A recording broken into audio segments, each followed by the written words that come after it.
Bismillahirrahmanirrahim. Assalamu alaikum students. We are here with our lecture on sulfonamides and trimethoprim. Till now in chemotherapy we have covered cell wall synthesis inhibitors and protein synthesis inhibitors. And now these are antimetabolites which are basically inhibiting the metabolism of folic acid and in which we have sulfonamides and trimethoprim. Let's move on to the learning objective of today's lecture. By the end of this lecture, I would expect from all of you that you should know the mechanism of action of trimethoprim and sulfonamide. It's a very frequently asked question, okay, what is cotrimoxazole? So you should know it's the combination of two drugs, which we'll be discussing today. Then antimicrobial spectrum of cotrimoxazole and adverse effects of sulfonamides. These are all very important university questions as well. So if we move on to the history of sulfonamides, they were first recognized in 1932 and came in market in 1935, and since then they have been used widely in various conditions. But what is happening? Resistance to sulfonamides had developed rapidly and they have been mainly replaced by penicillins as well. The first synthetic antimicrobial was prontocin, and that was in the liver converted to sulfonamide. So this is a very important point and it is often asked in viva. So sulfonamides are superseded by antibiotics which are trimethoprim and sulfamethoxazole, and this combination of two drugs is called cotrimoxazole. This is the structure of sulfonamide drugs. So let's have a look. This is the sulfonamide moiety and this is present in the sulfa drugs. Like as you can appreciate, this is sulfamethoxazole, one of the preparations of sulfonamides, and this contain this combination which makes them a sulfa drug. And remember students, one thing, if a person is allergic to sulfa component, he would be allergic to all the drugs containing sulfa compounds. This is a kind of little bit blur slide, but you can well appreciate this is sulfonamide, and this is it has structural resemblance to PABA, which is para-aminobenzoic acid. Just an outview of its spectrum of activity. It is basically broad spectrum, having coverage against both positive and negative bacteria like chlamydia, nocardia, protozoa, and other enteric bacteria as well, including E. coli, Klebsiella, Salmonella, Shigella, and Enterobacter. This is how with various preparations of sulfonamides are available.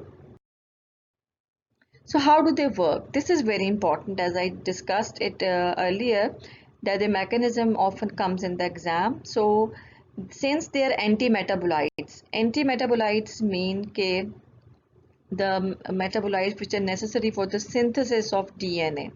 Like one of the component is folic acid.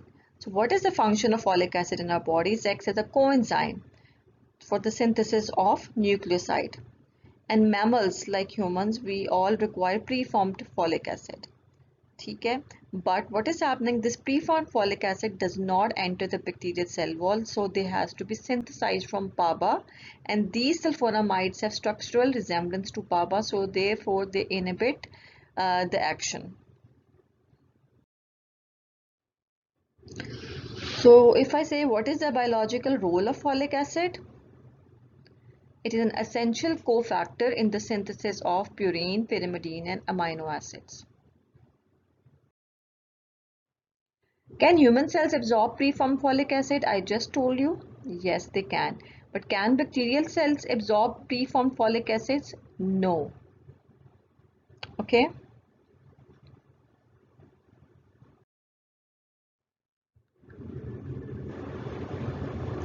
So bacterial cell must synthesize their own folic acid from pyridine and PABA. I'll be showing you the steps or the flow charts in which there is synthesis of folic acid and how do these antibiotics inhibit the bacterial growth by inhibiting the steps of synthesis of these folic acid.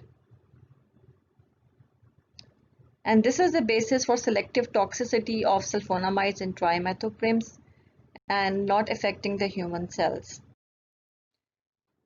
Basically, sulfonamides are structural analogs of PABA, as I showed you earlier in the chemical structure of the sulfonamide drug, which have the sulfonamide moiety, and the PABA, they have structural resemblance. So sulfonamides compete with PABA for the synthesis of folic acid, and various enzymes are involved in this step. Let's have a look. So folic acid biosynthesis, it's a multi-stepped process in which the end product is folic acid. So dihydropyridine converts into pyrophosphate derivative in the presence of enzyme dihydrotyrease synthetase. Then it gets converted into dihydroturic acid and then dihydrofolic acid. And this is a step where the sulfonamide drugs block the enzyme, and hence the folic acid synthesis is inhibited. This is a much more better and easy flowchart to understand. This is from Eucadzing. These are the PABA, which are form the synthesis of folic acid. And for the synthesis of folic acid, there is an enzyme two-step process, which is dihydrotyrease synthetase. And folate then converts into tetrahydrofolate. But before that, there comes a step where there is dihydrofolate as well. And there is the enzyme dihydrofolate reductase. Then tetrahydrofolate causes the synthesis of various thymidylate and purine and pyrimidines, which are ultimate precursors of DNA synthesis. So sulfonamides, which are the topic for today, they inhibit the first enzyme, and trimethoprim, it causes sequential blockade. So students, remember this terminology, sequential blockade. You have to mention this terminology whenever you are supposed to write the mechanism of action of sulfonamides.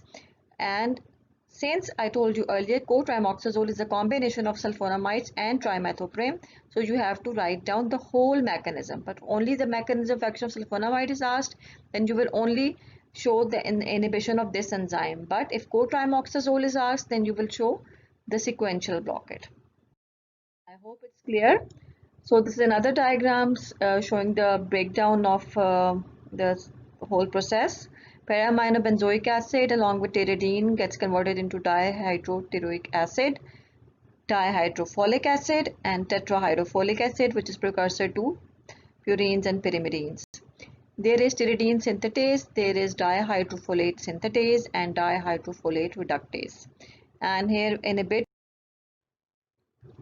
Okay, there is another diagram showing the pharmacokinetics of sulfonamides, which is very important. They are given through oral, topical, or parenteral route, and mainly they're excreted through kidney, and also their excretion is through sweat, saliva, prostatic fluid, and stool, where they get concentrated. And they have access to CSF, body fluids, and tissues, and they have a high plasma protein binding. So remember one thing, those drugs which have a high plasma protein binding, they are the likely candidate for drug interactions, because when you are given a drug which has a high affinity for plasma protein and you give another drug along with it, then what happens? That it is going to replace the former drug. And when the drug is replaced from plasma protein, then what happens? More of the free form of the drug is available. Then there is more chances of the toxicity of the drug. So if sulfonamides are going to displace warfarin from the plasma protein binding site, so what is going to happen?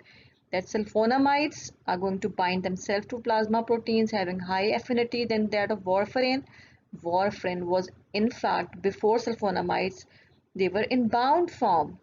They were inactive. They were acting as a reservoir. But when the sulfonamides displace the warfarin, then warfarin's free concentration in the body increases and leads to its toxic effect. So it is one of the pharmacokinetic drug interaction. Students, the drug interaction question is very important. We haven't covered it as a topic, but we have discussed drug interactions of almost all the important drugs. But by the end of this whole course, we'll have a drug lecture on only drug interactions. There are various types of drug interaction, like antagonism is also a type of drug interaction. This displacement is also a type of drug interaction. Okay? So we'll be discussing at the end. That will be much more easier for you to memorize, because by the end of the session you'll be knowing all about the drugs. Okay? So I hope it is easy for you right now. It's a pharmacokinetic type of drug interaction. Those pharmacokinetic parameters are absorption, distribution, metabolism and excretion. अगर एक drug के देने से दूसरी drug का adverse reaction हो जाता है, like it is interacting with it in any positive or negative way. For example, अगर warfarin or sulfonamides we give together, so there is toxicity of warfarin. What is the mechanism? It's affecting the pharmacokinetic parameter. ठीक है? Because plasma protein binding, we discussed it in the pharmacokinetics. ठीक है? It is related to volume of distribution. So it's a pharmacokinetic drug interaction. ठीक है?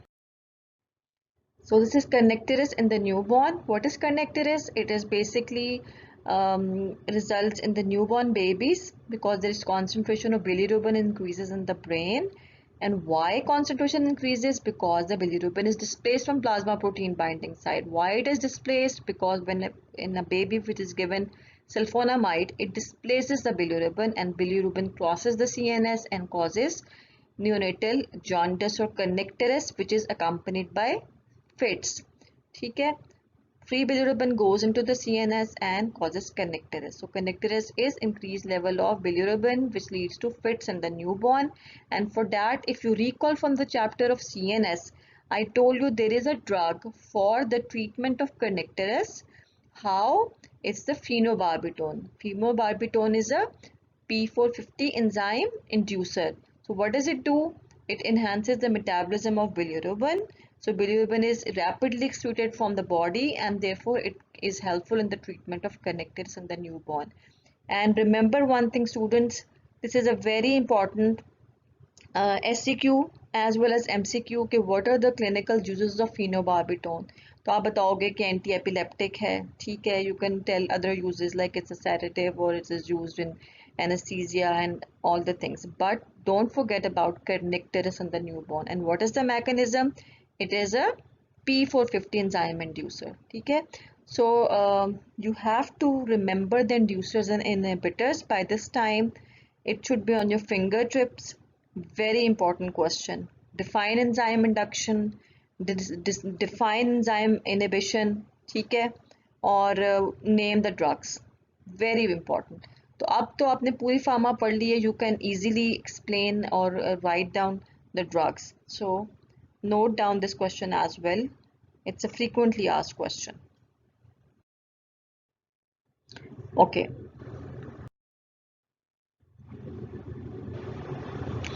So regarding the metabolism of these drugs, they are acetylated. ठीक है, metabolism. What is the purpose of metabolism? What is the purpose of biotransmission? You all know metabolism is basically the drug is broken down into its metabolites.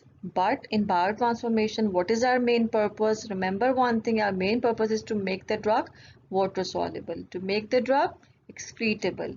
ठीक है? Either there is a poor drug, it gets converted into its active metabolite. Or if there is an active drug, it becomes degraded into its further metabolites, or it becomes water soluble so that it's excreted out from the body. ठीक है? So you should know acetylation is which phase of biotransformation? Phase 1 or phase 2? It's a phase 2. In phase 1 there is oxidation, hydrolysis and reduction. Excretion, they are excreted mainly in the urine, and partially as the metabolite. Half-life depends upon the renal function. If the renal functions are intact, obviously then the half-life is okay, but if the renal function are compromised, then half-life would be increased and dose adjustment is necessary. Sulfonamide preparations. There are various types of sulfonamide preparations since they are widely used drugs, so there are a number of preparations available. Sulfasalazine is the prototype drug. Sulfasalazine, it's a poorly absorbed sulfonamide, so obviously you are not going to give it through oral route. And topical preparations may you have sulfacetamide and sulfur Sulfadiazine. This silver sulfadiazine is specially used in the patients of burns for topical application. And this sulfacetamide, this is given in the eye, okay, through the topical application, especially in conjunctivitis. And the long-acting sulfonamides are sulfadoxine, which you will study in the protozoal various conditions that is given. Okay, so this is very important. Now the clinical uses, the sulfonamides are given in the IBD, which is inflammatory bowel disease, and you can recall from your chapter of GIT, sulfasalazine. Then for infected burns, there is silver sulfadiazines, acute conjunctivitis, sulfacetamide, and in combination with pyrimethamine, these drugs are given for the drug-resistant malaria, leishmaniasis, and toxoplasmosis. Note down this slide. This is a very important slide of clinical uses of sulfonamides. Okay? This is asked in your MCQ, in your SCQ. Okay, you can be asked which preparation of sulfonamides is given for conjunctivitis. So all are sulfonamides, but there are various preparations. You have to then tell the sulfacetamide which is given in the eye. Okay? Contraindications, of course, if a person has sulfa allergic history है तो आप उसमें नहीं दोगे. Renal functions impaired हैं, hepatic functions impaired हैं, pregnancy and lactation में. This is a big contraindication. Drug-drug interaction, I just told you that drug interaction, especially it displaces the drug from plasma protein and they are enzyme inhibitors. There's a rule of thumb, students, most of the antimicrobial drugs are enzyme inhibitors. So when we discussed about macrolides, in which we also discussed that erythromycin and clarithromycin are enzyme inhibitors. Okay, P450. Okay, drug interactions. There are certain drugs which should not be given with sulfonamide, like oral hypoglycemic. They may cause hypoglycemia. An anticoagulant should not be given, they cause hypoprothrombinemia. And with phenytoin, since phenytoin is also a P450 enzyme inducer, so but in this case sulfonamides, they inhibit their metabolism by inhibiting the P450 system, so there is enhancement of phenytoin toxicity. Okay, but in other cases phenytoin enhances the metabolism of other drugs since it's a P450 enzyme inducer. Okay. Next we move on to the trimethoprim, our second drug for today's lecture. This is the structure of trimethoprim, and we have already discussed the mechanism. It causes sequential blockade and it's an anti-metabolite drug and it inhibits the dihydrofolate reductase enzyme. Once again, I am again and again mentioning whenever the mechanism of action of any drug is asked, and if you are able to draw a flow chart or you can write it in the form of bullets, it's the best way of expression for the teacher. Okay. So regarding the pharmacokinetics of this trimethoprim, this is rapidly absorbed, widely distributed, larger volume of distribution, and it concentrates in prostatic and vaginal fluids, and metabolism is through the liver and excretion is through the kidneys. Spectrum of activity, they are effective against positive and negative and primarily used in acute UTIs and nocardial infections.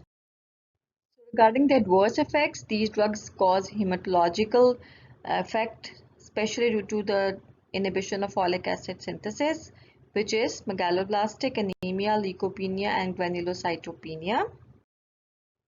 Now we move on to the combination of sulfamethoxazole and trimethoprim, which is called cotrimoxazole. Okay, you all should know what is cotrimoxazole. It's a combination of two drugs. Okay.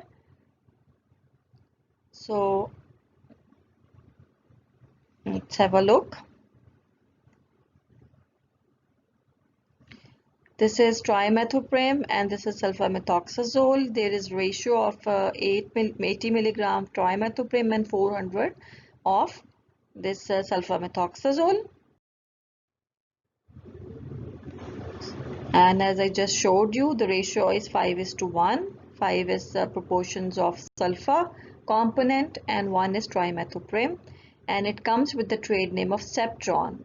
I hope all of you can recall now. Okay, have you heard of this cotrimoxazole? No, but you all must have heard of Septron, the most commonly used drug, okay, which has been replaced by newer drugs because of its resistance, but still it is used for a number of clinical conditions.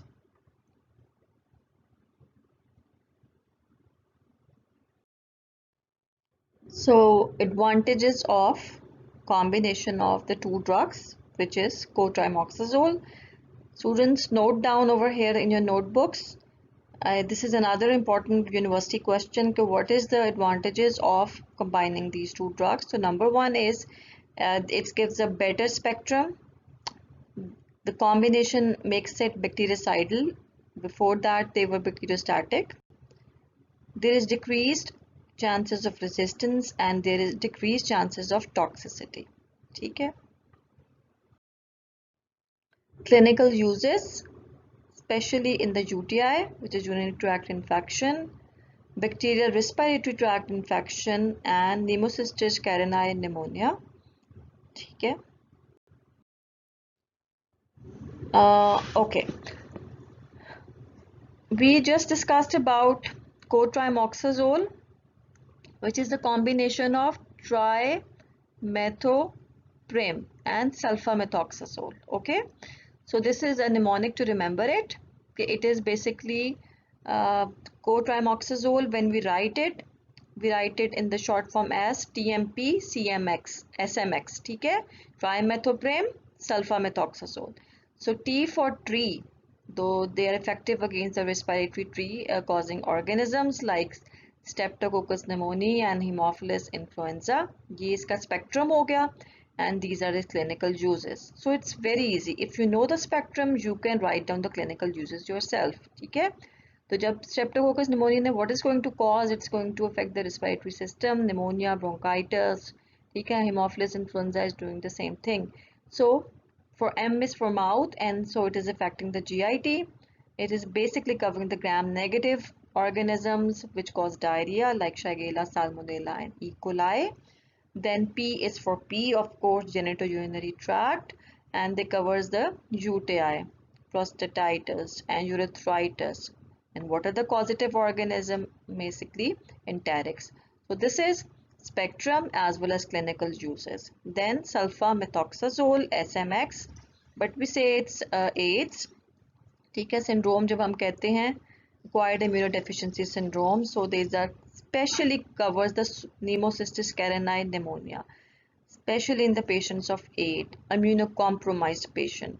This slide is very important. ठीक है, and this is an MCQ question के what is the drug of choice for Pneumocystis carinii in pneumonia in the patients of AIDS? So this is sulfamethoxazole and trimethoprim combination, which is called cotrimoxazole. ठीक है, so ये आपने याद रखना है. And additional to this, it also affects the other protozoas like toxoplasma. ठीक है, so this is the slide covering two things in one slide: spectrum and clinical uses. So this is a short summary of sulfonamide drugs, various preparation, sulfoxazole, sulfacetamide, and silver sulfadiazine. So this can be asked in your MCQ as I told you earlier. So remember it: sulfoxazole, which is a prototype used in UTIs, sulfacetamide for ophthalmic infections, silver sulfadiazine, which is commonly used in our household like for burn therapy, and the adverse affections are hypersensitivity reactions and crystalluria and GIT disturbances. And this combination, which is cotrimoxazole, which is trimethoprim plus sulfamethoxazole, they are clinically used for Pneumocystis carinii patients, in AIDS patients especially, and this is the MCQ, and also used for respiratory infections and UTIs. So these are basically, both of these drug groups are used for UTIs, and the adverse reactions are same like hypersensitivity reactions and hematological effects. For assignment for today's lecture, kindly note down, name the sulfa drugs. other than sulfonamides. This is not drug, it's drugs. Okay. So far you have covered lots of sulfur drugs. Some are, I can give you hints, like some are diuretics as well, and some of the drugs we just went through the lecture in the previous week. And number two is, what should you as a doctor advise to the patient while taking sulfonamides? What precaution he must take, or what should you advise to the patient? Okay, so you have to search for it, and you can find the answer in the lecture as well if you listen to it carefully. Okay.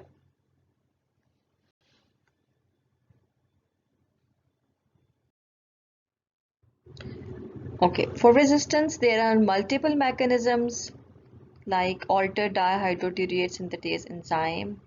And remember one thing, there is cross resistance among all sulfonamides. If resistant to one sulfur compound, then to all the sulfur compounds you are going to have resistance.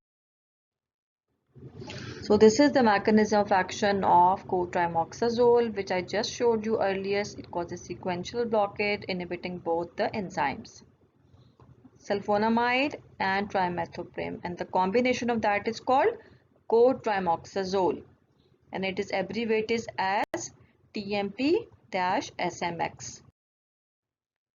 Okay, now the adverse effects of these drugs. Number one, hypersensitivity reactions. Many types of allergic reactions, photosensitivity, drug fever, and Stevens-Johnson syndrome, which is a very severe type of allergic reaction, can be fatal as, which is accompanied by tissue epidermal necrolysis, granulocytosis, hemolytic anemia, thrombocytopenia, and fulminant hepatic necrosis. So the Stevens-Johnson syndrome or the fulminant type of allergic reactions are not just only affecting the skin, it is affecting the organ system as well. So this is phototoxic.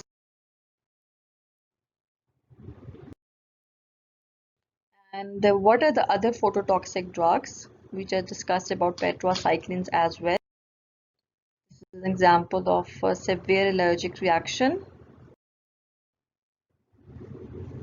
Okay, these are the adverse effects of sulfonamides.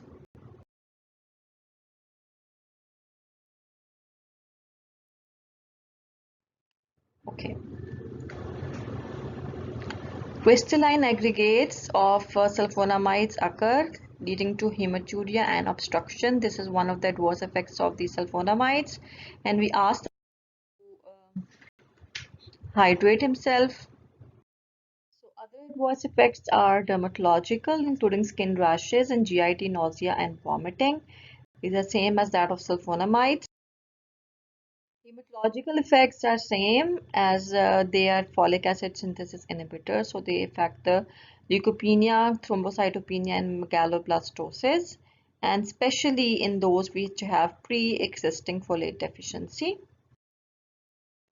To memorize, you can remember for sulfonamides, crank, C for crystal urea, because sulfonamides are precipitated as crystals themselves, and at the time the patient is advised to take care of himself while taking sulfonamides, and you have to find the answer. What does the doctor advise to the patient? Okay, and why? So this is your answer. You have to give for assignment. Then rashes, A for anemia since it is causing hematological disorders, and N for nausea affecting the GIT, and K for kernicterus because it is displacing the bilirubin from the plasma protein binding sites.